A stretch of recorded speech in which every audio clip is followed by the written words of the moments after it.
کریں گے۔ دو بڑی وجہ ہے۔ ایک وجہ یہ ہے کہ وہ اپنوں کے دکان میں جا کر کے کھا پی نہیں سکتی، غیروں کے دکان میں جاتی ہے، وہاں برقعے ہٹا کر کے کھاتی ہے اور پیتی ہے، اس کے فلٹر کا پانی دھڑلے سے پیتی ہے۔ ہم اب سمجھ رہے ماں بیٹی گئی ہے بازار کرنے کے لیے، روزہ رکھے ہوئی ہے، کوئی روزہ نہیں رکھتی ہے۔ اب یہ دن بھر بازار کرنے والوں کا سروے کیجیے، آپ کو 80 سے 90 جوان لڑکے اور جوان عورتیں ملیں گی جو دن بھر کھاتی ہے اور روزہ رکھتی ہے، کہتی ہے کہ روزہ ہے۔ یہ میں اڑا نہیں رہا، آپ نکل کے دیکھیے، میں تو کم نکلتا ہوں لیکن آپ نکل کے دیکھیے، آپ کو حقیقت نظر آئے گی۔ اس لیے وہ غیروں کے یہاں جاتی ہے۔ دوسرے، اپنے لوگوں کے یہاں بہت ساری باتیں اور بہت ساری واہی تباہی بے حیائی کی چیزیں نہیں ہو پاتی ہے رمضان میں۔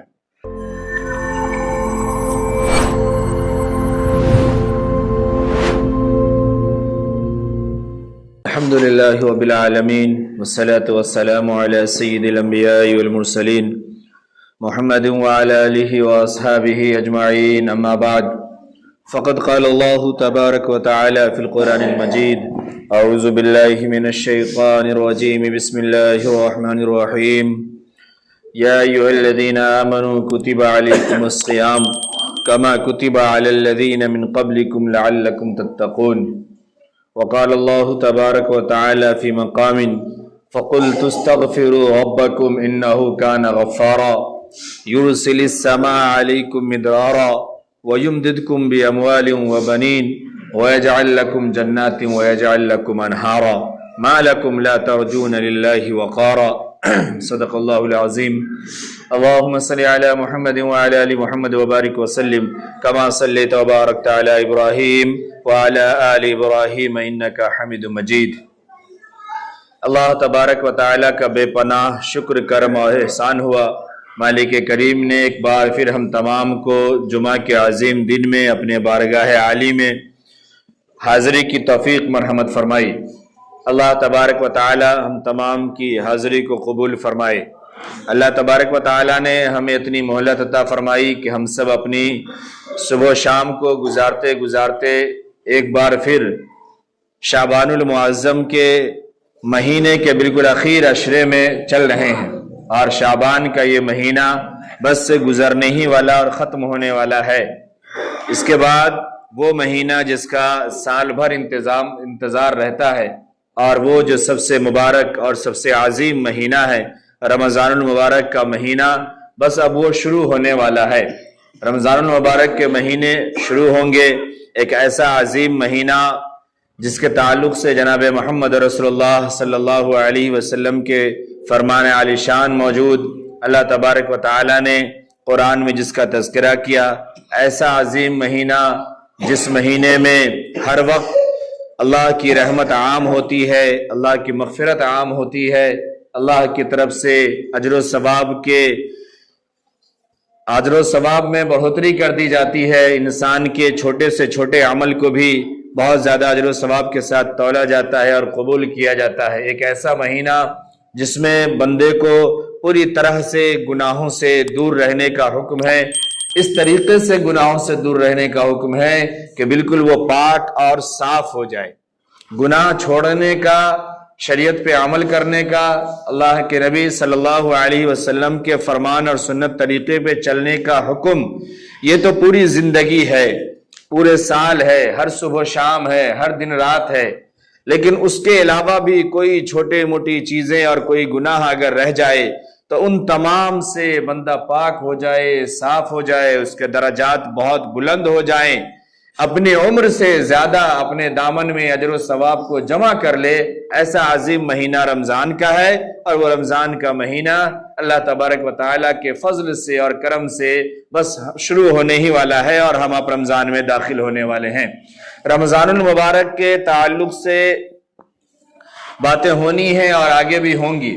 اس کے علاوہ جب رمضان المبارک کا مہینہ شروع ہونے کو ہے، اس سے پہلے شعبان کا مہینہ ملا، شعبان میں شب برات کی رات ملی، اور یہ پورا عشرہ ملا جس میں رمضان کو کیسے گزارنا ہے، رمضان میں کون سے عمل کرنے ہیں، رمضان کیسے ہمارا قیمتی ہو جائے، اس تعلق سے باتیں ہوتی رہی۔ ہمیں اسے سمجھنے کی اور غور کرنے کی ضرورت ہے، کہیں ایسا نہ ہو کہ بات کرتے کرتے ہر سال کی طرح رمضان آئے اور پھر اس سال بھی آ کر کے رمضان گزر جائے اور چلا جائے اور کوئی فرق نہ پڑے ہماری زندگی میں، ہم کوئی عمل نہ کر پائے، ہماری آخرت نہ بن پائے۔ جناب محمد رسول اللہ صلی اللہ علیہ وسلم کا فرمان ہے کہ محروم ہے وہ شخص، بدقسمت ہے وہ شخص، شقی ہے وہ شخص کہ جس کی زندگی میں رمضان آئے اور رمضان آ کر کے چلا جائے اور پھر رمضان کے اجر و ثواب سے اسے فائدہ نہ ملے، رمضان میں اس کی مغفرت نہ ہو پائے، رمضان میں بھی وہ اپنے کو نیک لوگوں کے ساتھ شامل نہ کروا پائے، رمضان میں بھی وہ متقی اور پرہیزگار نہ بن پائے، دنیا کا بدترین شخص ہے وہ آدمی۔ آقا صلی اللہ علیہ وسلم نے اتنی سخت وعید فرمائی۔ آقا صلی اللہ علیہ وسلم فرمایا دیکھو ایک رات ہے اس میں جو 1000 مہینوں کی سے افضل ہے، بڑی بابرکت رات ہے، اس رات کی عبادت کر لو۔ جو اس رات کی خیر سے محروم رہ گیا سمجھو گویا کہ وہ تمام خیر سے محروم رہ گیا۔ تو یہ عظیم مہینہ ہمارے آپ کے درمیان آ رہا ہے۔ اس عظیم مہینے کا تعلق اور مقصد صرف یہ ہے کہ بندہ گناہوں سے پاک ہو جائے، بندہ دنیا سے کٹ کر کے اللہ کی طرف لگ جائے، ہمارے دلوں میں دنیا کی محبت جو بس گئی ہے وہ نکل کر کے اللہ کی محبت ہمارے دلوں میں پیدا ہو جائے، اور ہم جو دنیا کو خوش کرنے کے پیچھے پڑے ہوئے ہیں اس دنیا کی خوشی سے نکل کر کے ہم رب کریم کی رضا و خوشنودی کو ڈھونڈنے والے بن جائیں۔ یہ رمضان کا اصل مقصد مہینہ ہے کہ اللہ ہمیں اپنی رضا و خوشنودی سے نواز دے، اللہ ہماری مغفرت فرما کے جنت میں داخل فرما دے۔ میں نے جو دوسری آیت پڑھی اس دوسری آیت میں کئی باتیں بتائی گئی۔ آج رمضان کے تعلق سے آقا صلی اللہ علیہ وسلم نے ایک بات یہ بھی بیان فرمائی کہ رمضان کا جو مہینہ ہے اس میں مومن کا رزق بڑھا دیا جاتا ہے۔ مومن کا رزق بڑھا دیا جانے کا معنی صرف یہ تھوڑی ہے کہ جیسے بھی ہو جہاں سے بھی ہو لوٹ کے گھسوٹ کے قرض لے کر کے کسی کے گلے پہ چڑھ کر کے بس اپنے دسترخوان کو سجا لو، اپنے دسترخوان پہ انواع و اقسام کے پکوان جمع کر دو، کئی قسم کے فرائی آئٹم بھی ہو اور جتنے بازار میں فروٹس ہیں وہ بھی ہو، اور وہ جتنے وہ جو کچھ ہو سکتا ہے سب ہم جمع کر لیں، اور یہ نہ دیکھیں کہ ہم کسی کے حق کو دبائے جا رہے ہیں، کسی پر ظلم کیے جا رہے ہیں، کسی کے حق کو کھائے جا رہے ہیں، اور یہ سب جمع کر کے اپنے دسترخوان کو کشادہ کریں کہ بھائی مومن کا رزق بڑھا ہوا ہے۔ یہ معنی نہیں ہے۔ مومن کا رزق اس معنی میں بڑھا ہے کہ اللہ تبارک و تعالیٰ رزق میں برکت عطا فرماتے ہیں، رزق میں وسعت عطا فرماتے ہیں، تمام لوگوں کی زندگی اس کے اپنے دائرے میں بڑے خوشحال طریقے سے گزر جاتی ہے۔ چونکہ رزق کے بڑھنے سے پہلے کا جو جملہ ہے وہ پہلے کا جملہ یہ ہے اسی حدیث کے اندر کہ رمضان کا جو مہینہ ہے یہ صبر کا مہینہ ہے، رمضان کا مہینہ صبر کا مہینہ ہے، اور دوسرا جملہ فرمایا کہ صبر کا بدلہ جنت ہے۔ جب بندے کے اندر صبر اتر جائے، صبر پیدا ہو جائے، جب اس کے دل میں قناعت پیدا ہو جائے، جب وہ یہ سمجھے کہ یہ مہینہ صبر کا ہے، پھر وہ صبر کے ساتھ اگر زندگی گزارے گا تو جتنا رزق اس کے پاس ہے، جتنی کمائی اس کی ہے، جتنا اسے اللہ نے نوازا ہے اس پر وہ زندگی گزار لے گا اور اچھے طریقے سے گزار لے گا، کیونکہ پہلے ہی صبر کی تلقین کی جا چکی ہے اور صبر پہ بندہ قانع ہے تو گزار لے گا۔ لیکن جب صبر کو نہیں سمجھے گا، صرف سمجھے گا رزق میں کشادگی ہے تو بس میرا دسترخوان بڑا رہے، تمام چیزیں میری ٹیبل پہ جمع ہو جائے، چاہے جس طریقے سے بھی آئے، یہ رمضان کا مقصد نہیں ہے۔ رمضان کا معنی تو یہ کہ نفس پاک ہو جائے، نفس پاک ہو جائے، ہمارے اندر جو غلاظت ہے، جو کمیاں ہیں، جو کوتاہیاں ہیں وہ پاک ہو جائے، ہم اس سے باہر نکل جائیں، گناہوں سے دور ہو جائیں، ہم یہ سمجھیں کھانے سے پہلے کہ کیا کھا رہے ہیں، پینے سے پہلے سمجھیں کہ کیا پی رہے ہیں، یہ نہیں کہ بس سب کچھ کھا رہے ہیں اور سب کچھ پی رہے ہیں۔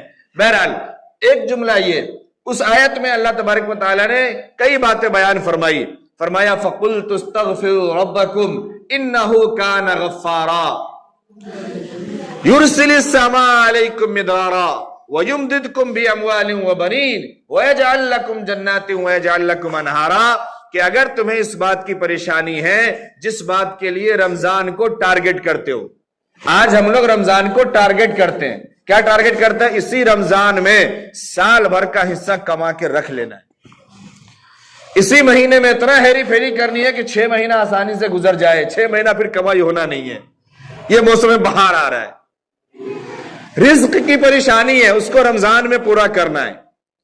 اسی طریقے سے اور بھی کچھ مسئلے ہیں، اس کو رمضان میں پورا کرنا ہے۔ رمضان کو پورا کرنے کا اصل مقصد، اصل جو نصب العین ہے وہ یہ ہے کہ مغفرت ہو جائے، توبہ ہو جائے۔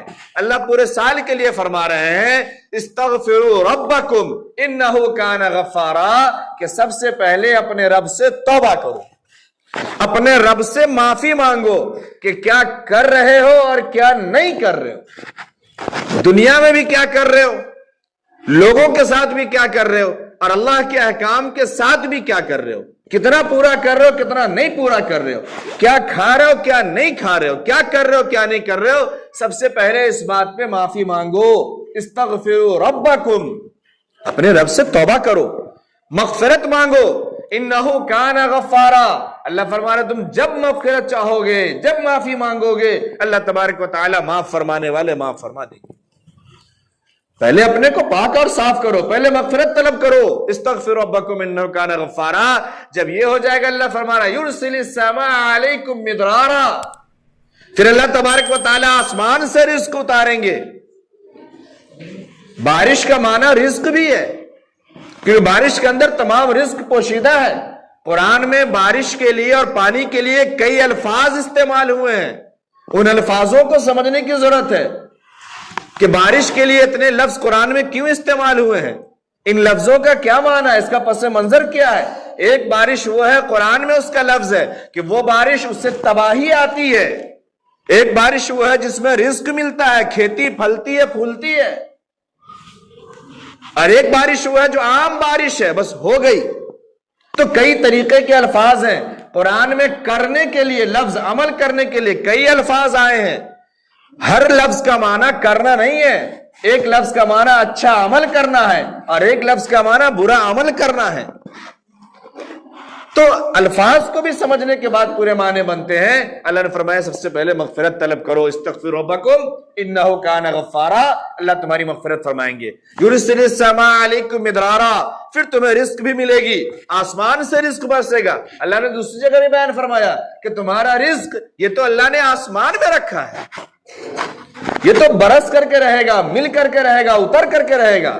اللہ نے دوسری جگہ یہ بات بیان فرمائی کہ رزق جو ہے یہ تو آسمان میں، یہ اترے گا، یہ ملے گا۔ وَيُمْدِدْكُمْ بِأَمْوَالٍ وَبَنِينَ، اللہ تمہیں مال بھی عطا فرمائیں گے، اللہ تمہیں اولاد بھی عطا فرمائیں گے۔ مال سے بھی تمہاری مدد ہوگی اور اولاد سے بھی تمہاری مدد ہوگی، سب ملے گا۔ پہلے اللہ کے سامنے اقرار کرو کہ تم کیا کیا کرتے ہو اور کیا کیا کر رہے ہو، یہ اصل ہے۔ مال دینے والی ذات بھی اللہ کی ہے، اولاد دینے والی ذات بھی اللہ کی ہے، رزق دینے والی ذات بھی اللہ کی ہے اور تنگی دینے والی ذات بھی اللہ کی ہے۔ اپنے کرتوت کو صحیح کرو، اللہ فرما رہے ہیں استغفروا ربکم، اللہ کے سامنے توبہ کرو، اللہ کے سامنے گر گراؤ، رو، بتاؤ کہ کیا غلط کر رہے ہو۔ اتنے ساری تمام پوری امپائر کھڑا کرنے کے باوجود اگر تم گھاٹے میں جا رہے ہو، اگر تم نقصان میں جا رہے ہو، اولاد سے فائدہ نہیں ہے، بزنس سے فائدہ نہیں ہے، نوکری سے فائدہ نہیں ہے، گھر سے فائدہ نہیں ہے، صحت تباہ و برباد ہو رہی ہے، آخر وجہ کیا ہے؟ وجہ اللہ فرما رہے استغفروا ربکم، یہ ایک لفظ نہیں ہے، اس لفظ کے آپریشن کو کیجئے تو پوری زندگی اس کے اندر ہے کہ دیکھو کہ صبح کیسے اٹھ رہے ہو، رات کو کیسے سو رہے ہو، صبح کی شروعات کس چیز سے ہو رہی ہے، رات کا اختتام کس چیز سے ہو رہا ہے، ملنا جلنا کس سے ہو رہا ہے، کس کے ساتھ اٹھنا بیٹھنا ہو رہا ہے، کیا کھا رہے ہو، کیا پی رہے ہو، کیا کر رہے ہو، کہاں سے حاصل کر رہے ہو، کہاں لگا رہے ہو، ایک ایک چیز اس کے اندر داخل ہو جاتی ہے۔ یہ سب کو سامنے رکھ کر کے اللہ سے معافی مانگو، اللہ تبارک و تعالیٰ جب معاف فرمائیں گے پھر رزق بھی ملے گی، کشادگی بھی ملے گی، اولاد بھی ملے گا، اور اللہ فرما رہا ہے وقارا، عزت کے ساتھ ملے گا، تمہیں عزت بھی نصیب ہوگی۔ کہتا نا محنت کی کمائی میں شرم نہیں ہے، پسینے کی کمائی میں شرم نہیں ہے، بدن گندا کر کے کمانے میں کوئی شرم نہیں ہے۔ یہ انبیاء علیہ السلام کی سنت ہے، انبیاء علیہ السلام کے واقعات لکھے ہیں کہ فلاں فلاں تمام انبیاء علیہ السلام اپنے ہاتھوں سے محنت کر کے کماتے تھے، اپنے ہاتھوں سے کھیتی کر کے کماتے تھے۔ یہ انبیاء علیہ السلام کے واقعات لکھے ہوئے ہیں، وہ جو اگر اللہ سے کہہ دے تو آسمان سے چیزیں اتر آئے، لیکن نہیں، محنت سے کماتے تھے، محنت سے کام کرتے تھے اور پسینے کی کمائی کھاتے تھے، جو سب سے اچھی کمائی ہے۔ آج ہم سوچتے ہیں محنت نہ لگے، طاقت نہ لگے، کپڑا گندا نہ، دماغ نہ چاؤ، اور اس کے اندر ایک شیطان بیٹھا ہوا ہے، خود ہی راستہ بتا دیتا ہے. یہ اسی کو قابو میں کرنے کا نام ہے استغفروا ربکم. اپنے رب سے توبہ کرو کہ اسے کہاں لگائے جا رہے ہو، اسے غلط جگہ نہیں لگانا ہے، اس کا جواب دینا ہے. اللہ نے بڑی قیمتی دولت دی ہے، اس کا حساب ہونا ہے. ایک ایک نس کے اندر جو خون ہمارے دوڑ رہا ہے یہ سب کا حساب دینا ہے، سب کی پوچھ ہونی ہے. استغفروا ربکم انہ کان غفارا یرسل السماء علیکم مدرارا ویمددکم باموال وبنین ویجعل لکم جنات ویجعل لکم انہارا. دنیا کی زندگی بھی اچھی ہوگی، مال اور نعمتیں بھی ملیں گی، اعلی اولاد سے بھی سکھ ملے گا اور اولاد نصیب بھی ہوگی. شرط یہ ہے کہ اللہ کے سامنے ہم روئیں، گر گرائیں، معافی مانگے. اور رمضان کا اصل مقصد یہی ہے کہ رمضان میں ہم جب داخل ہو تو رمضان میں ہم پاک ہو جائیں، صاف ہو جائیں، متقی ہو جائیں. اللہ نے فرمایا یا ایھا الذین آمنوا کتب علیکم الصیام کما کتب علی الذین من قبلکم لعلکم تتقون. اے ایمان والو، لوگوں تم پر رمضان کا روزہ فرض کیا گیا، تم سے پہلے بھی لوگوں پہ فرض کیا گیا تھا. تم یہ سمجھ لو اللہ نے پہلے مقصد نہیں بتایا. کیوں؟ انسانی فطرت یہ آ گیا، پھر مہینہ پورے مہینے بھوکا رہنا پڑے گا، نہ کھانے کو ملے گا، نہ پینے کو ملے گا، نہ جہاں تہاں کھڑے ہو کے جو ہلڑ بازی کرتے ہیں وہ کرنے کو ملے گا. آ گیا مہینہ، تو پھر ایک مہینے تباہی رہے گی. کھانا پڑے گا تو چھپ چھپ کے جا کے کہیں کہیں کھانا پینا پڑے گا.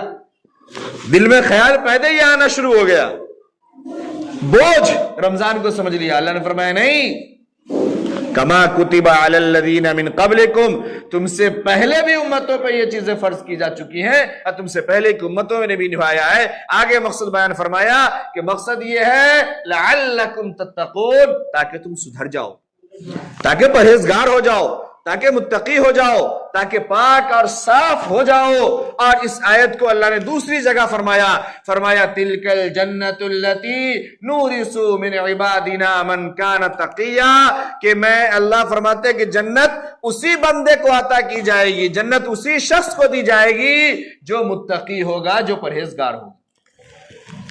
یہ اصل مقصد ہے. اللہ فرما رہے لعلکم تتقون. اس تتقون کو سمجھنے کی ضرورت یہ ہے کہ اللہ نے وضاحت کے ساتھ فرمایا نورث من عبادنا، ہم وراثت کے طور پر دیں گے، اسے ہی دیں گے جنت، من عبادنا اپنے بندوں میں سے، من کان تقیا، جو متقی ہوگا، جو پرہیزگار ہوگا، جس نے رمضان کی قدر کر کے اپنے کو تتقون میں داخل کر لیا ہوگا. یہ اتنی عظیم اور اتنی اہم بات ہے.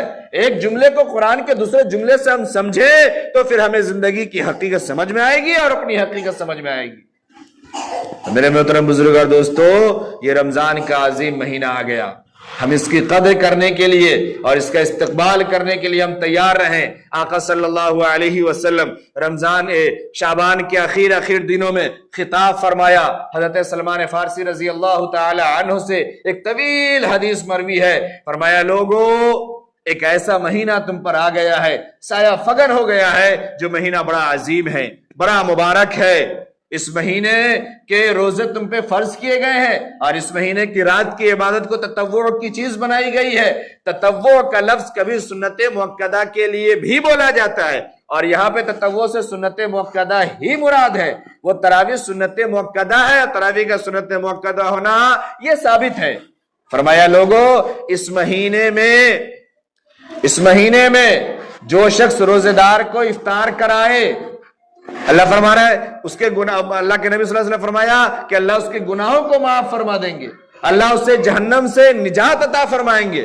صحابہ نے عرض کر دیا اللہ کے رسول، ہم میں سے ہر شخص کے پاس اتنی وسعت کہاں ہے کہ روزہ افطار کرائیں. اللہ کے نبی صلی اللہ علیہ وسلم فرمایا اگر کوئی دودھ کا ایک گھونٹ پلا دے، ایک کھجور کھلا دے یا پانی پلا دے تو بھی اللہ اسے ثواب عطا فرمائیں گے اور روزہ دار کے ثواب میں سے کوئی کمی نہیں ہوگی. اور فرمایا کہ اگر پیٹ بھر کے کھلا دے، الگ سے اس کو بیان فرمایا کہ اگر کوئی کسی روزہ دار کو پیٹ بھر کے کھلائے، آقا صلی اللہ علیہ وسلم نے فرمایا کہ پھر اس شخص کو اللہ تبارک و تعالیٰ میری حوض سے پانی پلائیں گے، جام پلائیں گے، وہ حوض جسے حوض کوثر کہتے ہیں. اور فرمایا کہ پھر اس جام کو پینے کے بعد جنت میں داخل ہونے تک اسے پیاس نہیں لگے گی، اور جب جنت میں داخل ہو جائے تو قرآن کہہ رہا ہے انک لا تظمأ فیہا، پھر وہاں تو پیاس ہے ہی نہیں ہے، وہاں پیاس لگنی نہیں ہے.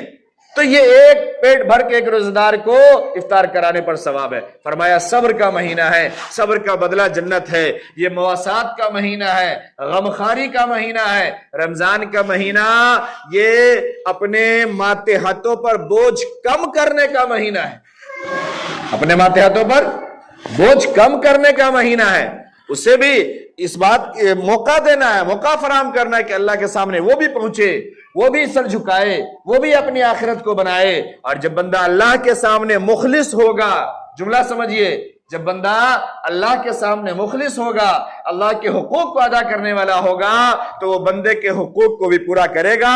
جو اللہ کے حقوق کو پورا نہیں کر سکتا، وہ بندے کے حقوق کو بھی پورا نہیں کرتا۔ اس لیے کسی کو روک کر کے اور کسی کے اوپر بوجھ ڈال کر کے ہم یہ سمجھے کہ رمضان میں ہماری ترقی ہو جائے گی اور رمضان میں ہمیں فائدہ ملے گا، نہیں ہو سکتا۔ وہ پھر ہیرا پھیری کر کے وہ بھی اپنا رمضان کا حصہ دھیرے سے نکالے گا نیچے سے، 5 پیکٹ بیچے گا آدھا کلو والا اور 3 پیکٹ کا حساب دے گا دکاندار کو۔ جان رہا ہے دکاندار بھی 30 روپے کے پیکٹ کو 80 روپے میں بیچ رہا ہے، تو وہ بھی 2-4 پیکٹ کو نچا دے گا ادھر سے ادھر۔ اس لیے خیال رکھیں اپنے کمزوروں کا بھی، ملازموں کا بھی، ماتحتوں کا بھی۔ یہ سب جناب محمد رسول اللہ صلی اللہ علیہ وسلم نے رمضان کے تعلق سے سکھائی۔ اسی حدیث میں فرمایا کہ ایک رات ہے جو 1000 راتوں سے افضل ہے، اس کی قدر کرنی ہے، اس کے لیے تیار کرنا ہے۔ ہمارے یہاں بڑا افسوس ہے، بڑی مشکل سے کہا کہ رمضان میں کچھ لوگ ہوتے ہیں پھر اس کے بعد غائب۔ رمضان کی کوئی قدر نہیں، کوئی قیمت نہیں۔